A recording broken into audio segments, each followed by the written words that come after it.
www.jamiamadiniyajadid.org. WhatsApp group number +92 333 424 9302. الحمد لله رب العالمين والصلاة والسلام على خير خلقه سيدنا ومولانا محمد وآله وأصحابه أجمعين. أما بعد، رسول اللہ صلی اللہ علیہ وسلم ہم سب کے لیے نمونہ ہیں، اسوہ ہیں، یعنی ہم ان کی نقل کریں اور پیروی کریں۔ اب انسانی زندگی تو بہت سارے معاملات پر محیط ہے، اس میں گھریل کے اندر، گھر کے باہر، چھوٹوں سے معاملات، بڑوں سے معاملات، غیروں سے اور رشتہ داروں سے سب آ جاتے ہیں، تو سبھی معاملات میں پیروی کریں۔ اسی لیے رسول کی جو سیرت ہوتی ہے وہ نشر کی جاتی ہے، چھپائی نہیں جاتی۔ دنیا کا کوئی بھی بڑا سے بڑا لیڈر اور قائد ہو، اس کے گرد پر اسراریت کا ایک دائرہ ہوتا ہے بنا ہوا، حلقہ، اس سے آگے نہیں جاتا، جانے ہی نہیں دیا جاتا، چاہے وہ عرب کے لیڈر ہوں چاہے عجم کے ہوں۔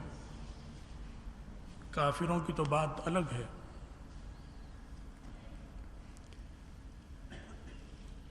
لیکن مسلمانوں میں چاہے وہ نیک ہو یا بد ہو، اس کو دور تک، اندر تک جھانکنے سے روکا گیا کہ اپنے کو جھانکو، اس کو مت جھانکو، کیونکہ عیب سے پاک کوئی بھی نہیں۔ اگر آپ اپنے قطب، ولی، پیر و مرشد کو بھی جھانکنا شروع کر دیں اندر تک، تو دل میں آہستہ آہستہ بدگمانی آنی شروع ہو جائے گی۔ عیب سے پاک کوئی بھی نہیں ہے، اس لیے انسان چاہتا ہے کہ مجھے کوئی نہ جھانکے، اس حد سے آگے نہ آئے۔ حتیٰ کہ میاں بیوی جو اتنا بے تکلف رشتہ ہے، اس میں بھی کچھ حدود ہوتی ہیں کہ وہاں میاں نے وہ راز ہوتا ہے، چاہتا ہے بس اس حد سے آگے بیوی نہ آئے، اور بیوی چاہتی ہے اس حد سے آگے شوہر نہ آئے۔ تباہی اللہ نے بنا دی، لیکن نبی کو ریسرچ کے لیے پیش کر دیا۔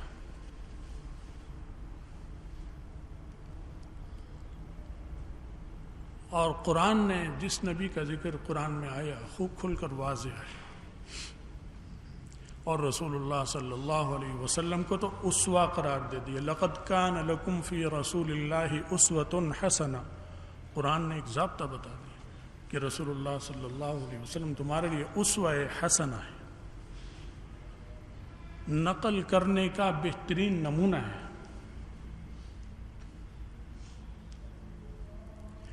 تو وہاں پر فرمایا ریسرچ کرو، ان کی زندگی پہ پی ایچ ڈی کرو، اور زندگی کے ہر پہلو پہ کرو، اندرون خانہ ہو، بیرون خانہ ہو، حتیٰ کہ میاں بیوی کے تعلقات اور مراسم ہوں، ان پر بھی ریسرچ کرو، کیونکہ کوئی ایسی چیز ہے ہی نہیں جس پہ انگلی اٹھائی جا سکے۔ جتنا گہرائی میں جاؤ گے عقیدت بڑھتی چلی جائے گی، محبت اور فریفتگی بڑھتی چلی جائے گی۔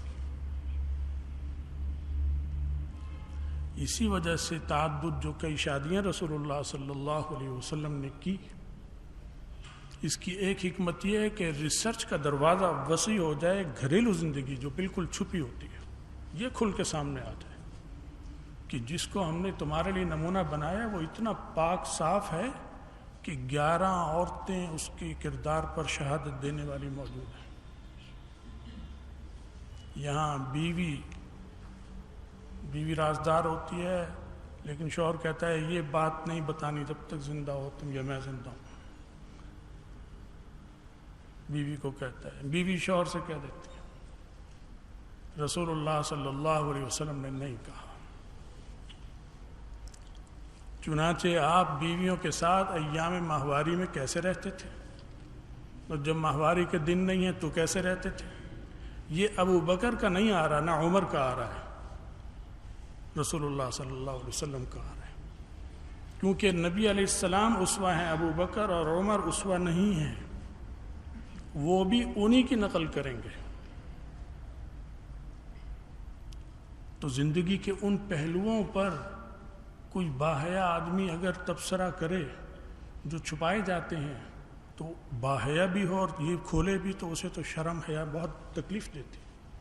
تو اس معاملے میں رسول اللہ صلی اللہ علیہ وسلم قدرتی اور فطری حیا کی وجہ سے کس تکلیف سے گزرے ہوں گے، اور اس تکلیف پر گزرنے پر اللہ کے یہاں ان کا کتنا درجہ بلند ہوا ہوگا.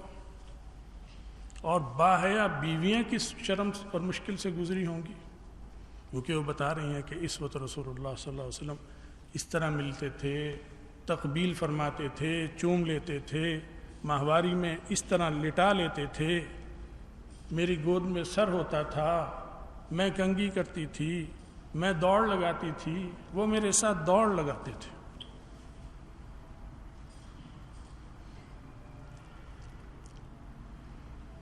تو جس حد تک ضروری ہے اس حد تک میاں بیوی کے معاملات جو عام آدمی نہیں کھولے گا، نبی کے کھولے، عام آدمی کے نہیں. کیونکہ ابو بکر کے کھولنا بیکار تھا، فائدہ نہیں تھا، کیونکہ اسوہ رسول اللہ صلی اللہ علیہ وسلم تھے، انہوں نے بھی انہی کی پیروی کی. اس لیے کہیں نہیں ملے گا کہ ابو بکر عمر عثمان کی بیویوں نے کہا ہو کہ ماہواری میں عثمان یہ کرتے تھے، اس طرح ملتے تھے، اس حد تک ملتے تھے، اس حد تک نہیں ملتے تھے. نبی علیہ السلام کا بتایا. تو یہ جو ریسرچ کے لیے کھول دینا چیلنج، یہ کوئی معمولی بات تھوڑی ہے. فرمایا اسوہ ہیں اور آؤ کوئی ان پہ انگلی اٹھاؤ کسی معاملے میں ان کے کردار پر. تو ریسرچ کا دائرہ وسیع ہونے کے لیے کہ ان کو اچھی طرح پورا عالم دیکھ لے کہ یہ گھر کے اندر کیا تھے.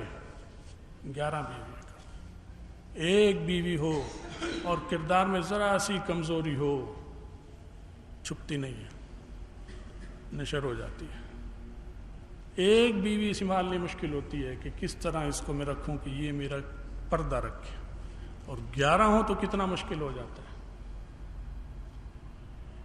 تو یہ بہت بڑا امتحان تھا. یہ لذت کے لیے نہیں تھے نکاح شادیاں آپ کی، یہ تو بہت بڑا امتحان تھا رسول اللہ صلی اللہ علیہ وسلم کا. لذت کے لیے ہوتی تو ساری کنواریوں سے شادی کرتے، کم عمروں سے کرتے. سب سے پہلی شادی عین شباب میں، اور نبی کا شباب 40 مرد ایک طرف، طاقتور مردانی قوت کے اعتبار سے، اور نبی ایک طرف.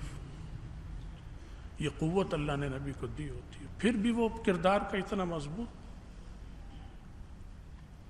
اور اس وقت عین شباب میں شادی کر رہے ہیں 40 سالہ بڑھیا سے جو پہلے 2 شوہر دیکھ چکی ہے، اور ان شوہروں سے اس کے بچے بھی جوان ہو چکے ہیں. ان سے شادی کی رسول اللہ صلی اللہ علیہ وسلم. اور جب تک وہ زندہ رہیں دوسری شادی نہیں کی. اس کے بعد عیاشی مطلب ہوتی تو پھر، اور چلو ابھی تو نبوت نہیں ملی، ابھی تو میں جوان ہوں، نبوت جب ملے گی تو بزرگی آئے گی، دیکھیں گے، اب تو مزے اڑا لوں. نہیں، اسی پہ قناعت کر رہے ہیں، اسی پر، اسی سے اولاد ہو رہی ہے رسول اللہ صلی اللہ علیہ وسلم. باقی بیویوں سے تو اولاد نہیں ہوئی، ایک آدھ سے ہوئی، وہ بھی زندہ نہیں رہی. حضرت خدیجہ سے جو اولاد ہوئی وہ زندہ رہی. پھر شادی کی، پھر شادی کی، پھر شادی کی. کنواریاں، بیواؤں سے، کنواری نہیں سب بیواؤں سے. بیوہ طلاق یافتہ، بیوہ معاشرے کو سبق دے رہے ہو، بیواؤں کا سہارا بنو. یہاں بیٹھے ہیں کتنے سارے لوگ، کوئی ایک 25 سال کا نوجوان اٹھ کے بتائے اور یہ کہے کہ میں 40 سالہ عورت سے شادی کرنی چاہتا ہوں، جو بیوہ ہو 2-3 مردوں سے متعلقہ ہو اور اس کے جوان بچے بھی ہوں، میں قربانی دیتا ہوں اپنی جان کی، ایک بھی نہیں ملے گا، ایک بھی نہیں ملے گا۔ اعتراض کرتے ہوئے شرم نہیں آتی رسول اللہ صلی اللہ علیہ وسلم پر؟ چاند کا تھوکا اپنے منہ پر آتا ہے۔ ایسی پاکیزہ زندگی گزاری، وہ چلی گئیں تو بھی خود سے نہیں کی کہ میری شادی کرا دو، محسوس کیا خواتین نے کہ آپ کی زندگی گزارنے کے طریق اور مشکلات سے گزر رہے ہیں۔ ظاہر ہے عورت کئی کام سنبھالتی، گھر کے کرتی، پھر بچے بھی تھے، بچوں کی دیکھ بھال کی فکر رہتی تھی، آپ ادھر متوجہ۔ پھر کہا کہ ایسے ہو جائے، ایسے ہو جائے، فلاں ہیں، آپ شادی کیوں نہیں کر لیتے؟ پھر آگے بات بڑھائی، خود سے نہیں۔ تو اس لیے رسول اللہ صلی اللہ علیہ وسلم کا استنجا کیسے کرتے ہیں؟ ہم استنجا جانوروں کی طرح کرتے، اگر نبی اسوہ نہ ہوتا ہمارے لیے۔ ابھی وہ نیلسن مینڈیلا جو ساؤتھ افریقہ کا لیڈر تھا، اس کا میں پڑھ رہا تھا، اس نے اپنے جیل کے زمانے کا بتایا کہ یہ جو آدمی اس کو ملا، کہنے لگے میں اسے پہچانتا ہوں، جیل میں یہ مجھ پہ بڑا تشدد کرتا تھا، بڑا تشدد، اور جب میں اس سے پانی مانگتا تھا تو یہ میرے سر پر پیشاب کر دیتا تھا، لیکن اس نے اسے مارا نہیں، بدلہ نہیں لیا۔ یہ بڑا آدمی تھا، اچھا، لیکن ایمان نصیب نہیں ہوا۔ قرآن سے متاثر تھا، اسلام سے متاثر تھا، پڑھا رکھا تھا، مطالعہ کر رکھا تھا، اللہ نے ختم مہر جسے کہتے ہیں وہ تھی، ایمان نصیب نہیں ہوا۔ اتنا سمجھدار آدمی کفر پہ مر گیا، لیکن خوبیاں تھیں اس میں۔ تو اب ہمیں جب تصور آتا ہے سر پہ پیشاب کر دے تو بہت تکلیف دہ ہے۔ یہ کیوں تکلیف دہ ہے؟ یہ نبی علیہ السلام کی صدقے سے تکلیف دہ ہے آپ کو، ورنہ آپ کو بھی اتنی تکلیف ہوتی اس پر جتنی منڈیلا کو ہوئی تھی، کیونکہ اس کی نظر میں پیشاب تو تھا لیکن پاک ہے ناپاک یہ اسے نہیں پتا۔ وہ کہتے ہیں یہ ایک سیال مادہ ہے، انسانی جسم سے نکل گیا، بھینس کے تھن سے نہیں نکلا، انسان کے جسم سے نکل گیا، یہ ایک سیال مادہ ہے، یہ پاک ہے یا ناپاک؟ وہ کہتے ہیں اس سے ہمیں نہیں معلوم، چائنا والے سے پوچھ لیں، جاپانی سے پوچھ لیں، ہندو سے پوچھ لیں، عیسائی یہودیوں سے پوچھ لیں، وہ شاید کچھ کہیں اس لیے کہ وہ نبیوں کے پیروکار ہیں، کوئی نبی کی تعلیم پہنچی ہو تو وہ بول سکتے ہیں، ورنہ نہیں بولیں گے۔ سائنس کیا کہتی ہے؟ سائنس تو مشاہدے کا نام ہے، سائنس تو نوکرانی ہے، معمولی سی چیز ہے، سائنس تو کہتے ہیں مشاہدہ۔ وہ کہیں گے جو ہم مشاہدہ کرتے ہیں، مشاہدے کے اعتبار سے ایک سیال ہے، اس کا رنگ پانی جیسا ہوتا ہے، بعض دفعہ اس کا بڑا خوبصورت رنگ ہوتا ہے، ہلکا پیلا جیسے سندل کا شربت، تعریف کریں گے وہ اس کی رنگ کی خوش رنگ چیز ہے، پینی چاہیے یا نہیں پینی چاہیے؟ کہیں گے جیسے آپ چاہیں، بس یہ کہیں گے، آپ کی خواہش، آپ چاہیں پئیں، نہیں پینا چاہتے نہ پئیں، مجھے موافق ہے نہیں، وہ کہے گا میں نہیں بتا سکتا، آپ موافق آئے تو پیتے رہیے۔ چنانچہ ہندو پیتے ہیں۔ یہ جو مرارجی دیسائی تھا ہندوستان کا وزیر اعظم، 100 سال کی عمر شاید ہوئی تھی، مرا تھا، اس نے ایک دفعہ پارلیمنٹ میں کہا، اس نے کسی نے پوچھا آپ کی صحت کا اچھا تھا، پتلا دبلا اور بہت چاق و چوبن، اس نے کہا میں آب حیات پیتا ہوں۔ اس نے کہا آب حیات کیا ہمیں ملتا ہے؟ اس نے کہا میں پیشاب پیتا ہوں اپنا پابندی سے، روز نہار میں 1 گلاس، تو وہ اسے آب حیات کہتا تھا۔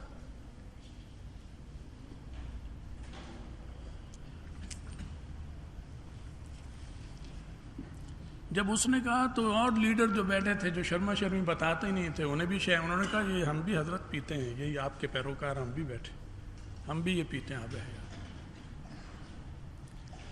تو وہ ایک سیال ہے، لیکن یہ اچھا ہے یا برا؟ بدبو آئے گی تو کہیں گے برا، تو بدبو تو سرکے سے بھی آتی ہے، بدبو تو گاجر مولی سے اور گوبھی سے بھی آتی ہے، جب پکاتے ہیں بہت بری بدبو آتی ہے، لیکن مزے لے کے کھاتے ہیں، جب کھاتے ہیں اس میں خوشبو ہوتی ہے۔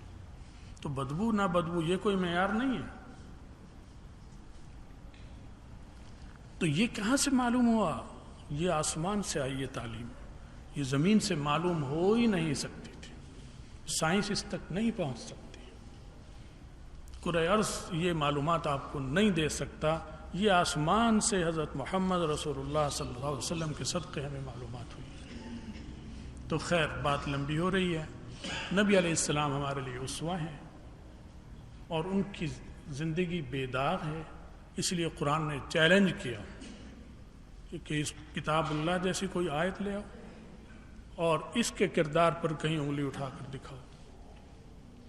انبار لگا دیتے ان کے رشتہ دار خاندان والے جب آپ نبی بنے تھے، کیونکہ ان میں جوانی شباب سب گزرا تھا کہ جی فلاں وقت یہ تھے فلاں وقت یہ تھے۔ نہیں، شراب حلال تھی، ہجرت کے بعد حرام ہوئی، صحابہ بھی پیتے تھے، عورتیں بھی پیتے تھیں، مرد بھی، لیکن جو سلیم الطبع لوگ ہیں وہ اس وقت بھی نہیں پیتے تھے۔ بس حضرت عثمان نے نہیں پی، ابو بکر رضی اللہ تعالیٰ نے کبھی نہیں پی، فلاں نے نہیں پی، رسول اللہ صلی اللہ علیہ وسلم نے نہیں پی، حالانکہ حلال تھی۔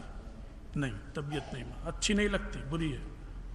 ایک صاحب نے پوچھا کیوں نہیں پیتے، کہنے لگے میں نے ایک شرابی کو دیکھا، وہ شراب میں بیٹھا تھا، شراب پی رہا تھا، پھر وہ بیٹھ کے ہگنے لگا اور ہگ رہا تھا اور وہی کچھ کھا رہا تھا جو ہگ رہا تھا، تو اس لیے میں یہ پی کر اپنا تماشا بناؤں گا، تو میں نہیں پیتا یہ۔ تو رسول اللہ صلی اللہ علیہ وسلم کی زندگی کھلی کتاب ہے، اس لیے ریسرچ منع نہیں ہے، کھلی ہے، اور لیڈروں کی منع ہے کیونکہ سب اندر سے چور ہیں، داغدار ہیں، گندے ہیں۔ اور اسلام بھی کہتا ہے کہ جھانکا تاکی، ہاں لیڈر کی جھانکا تاکی ہوگی، کیونکہ وہ دعویٰ کر رہا ہے کہ میں تمہیں کامیاب کراؤں گا، تو آؤ پھر، وہاں غیبت نہیں ہے، اس کے کردار کو اندر تک جانچا جائے گا، وہاں پرائیویسی نہیں چلے گی کہ پرائیویٹ زندگی اس کی فلاں، نہیں، اندر تک جھانکا جائے گا، پوری پوری، جہاں تک انسانی طاقت ہے ریسرچ ہوگی۔ پھر والد صاحب رحمۃ اللہ علیہ جب امیر جمعیت علماء اسلام کے بنے تو اس پر بحث ہوئی اجلاس میں، ان کے بارے میں کھل کر۔ پھر ایک مرحلہ ایسا آیا کہ جماعت کے ذمہ داروں نے بڑے ادب سے کہا حضرت اب تھوڑی دیر کے لیے آپ اندر تشریف لے جائیں گے، آپ اس اجلاس میں نہیں بیٹھ سکتے، کیونکہ ہمیں آپ کے بارے میں گفتگو کھلی کرنی ہے۔ یہ کردار پر جھانکا تاکی پوری ہوگی۔ ایسے ہی جب مفتی صاحب کا ہوا تو ہوا، سب کا ہوا، ایسے مذاق نہیں ہے کہ اس کا بیٹا ہے فلاں کا یہ ہے اسے بنا دو، پوری طرح تحقیق کر کر اطمینان کر کر پھر فیصلے ہوتے ہیں، پھر اللہ کی مدد و نصرت بھی آتی ہے۔ بہرحال بات لمبی ہو گئی، اللہ تعالی ہمیں حضرت محمد رسول اللہ صلی اللہ علیہ وسلم کے طریقوں کو اپنانے کی اور ان سے صحیح محبت کی توفیق عطا فرمائے، ہمارا خاتمہ ایمان پر فرمائے، آخرت میں رسول اللہ صلی اللہ علیہ وسلم کی شفاعت اور ان کا ساتھ نصیب فرمائے۔ وآخر دعوانا الحمدللہ رب العالمین۔ یہ کسی نے پرچی بھیجی، ان کی والدہ بیمار ہیں، دعا کیجیے۔ اور پچھلے جمعے ایک لاہور کے عالم ہیں، ان کے 18 سال کے نوجوان پوتے کو اغوا کیا، اوباش اونڈے لوفروں نے، اور لے جا کر اس کو مارا، 3 دن رکھا، پھر اسے قتل کر دیا، شہید کر دیا، صندوق میں بند کر کے نالے میں لاش پھینک دی۔ اس ملک میں یہ کچھ ہو رہا ہے بھائی۔ پھر اس کو بیچارے کو جمعے کو، پچھلے جمعے اس کا جنازہ ہوا، نماز جنازہ ہوئی۔ ان بہت بڑا حادثہ ان کے ساتھ ہوا۔ اس کے والدین کے لیے، خاندان والوں کے لیے دعا کریں، اللہ صبر دے اور اس کے درجے بلند کرے۔ حافظ قرآن تھا، دین پڑھ رہا تھا، بہت اچھا قاری تھا، اللہ اس کی مغفرت فرمائے۔ وآخر دعوانا www.jamiamadiniyajadid.org WhatsApp group number +92 333 424 9302